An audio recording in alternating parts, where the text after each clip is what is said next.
And today, I'm going to talk about making the decision to buy a house. Now, buying real estate, it's a big decision for you and your family, whether it's investment property that you're going to invest in for rental, or whether it's the house of your dreams, or it's a starter house for now that might be a house that you sell and move up from as things change in the future of your family, as your family grows, etc.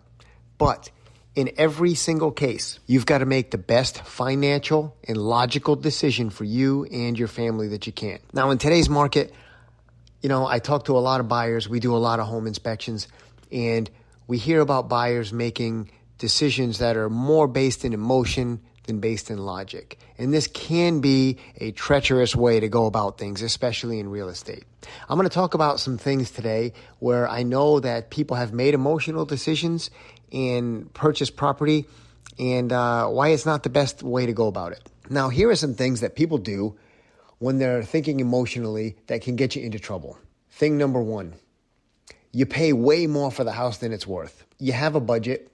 You know what you and your family income is, and you know what you can afford as far as your mortgage payment. Just because the lender approves you for a certain dollar amount doesn't mean that really fits your comfortable lifestyle. You don't want to get into a house and have every single cent that you earn go to putting gas in your car, paying your mortgage, keeping the utilities on, barely feeding your family, and then never enjoying life. And you're what they call house broke, where you can technically afford to live there, but if you have any type of hiccup, you can't. I wouldn't recommend shopping at the tippity top of your budget without at least taking this into a strong consideration. The next thing people do is they'll waive the appraisal amount. And this is a situation where you're paying X for a house, you're going to put a down payment, and then the house must appraise by the lender. Sometimes the house doesn't appraise for what you offer, and folks can do a situation where they can waive the appraisal and basically personally guarantee to make up the gap.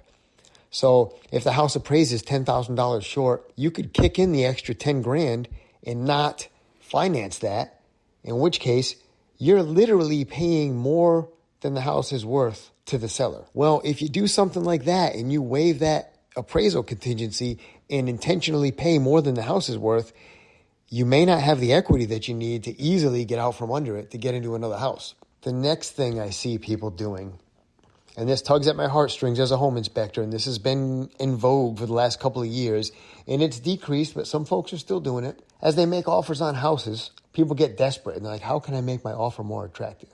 I know. I'll waive my home inspection. Now the seller knows, even though there's a bunch of stuff wrong with their house, the buyer's not going to find it. The buyer's home inspector's not going to find it, and they're not going to have to deal with negotiating these items or negotiating a price or repairing items to get the house to go through. But if you're a buyer and you don't have $75,000 to $100,000 cash just sitting there in case of emergency that you're willing to spend on repairs to a house, this is a bad and dangerous idea. But waiving your home inspection is both a financial issue potentially and a huge safety issue. There could be issues that are dangerous to you and your family. Never waive your home inspection. When you're looking at a property, this is a logical financial investment, and you should be making logical decisions about purchasing it. Try as best you can to take emotion out of it.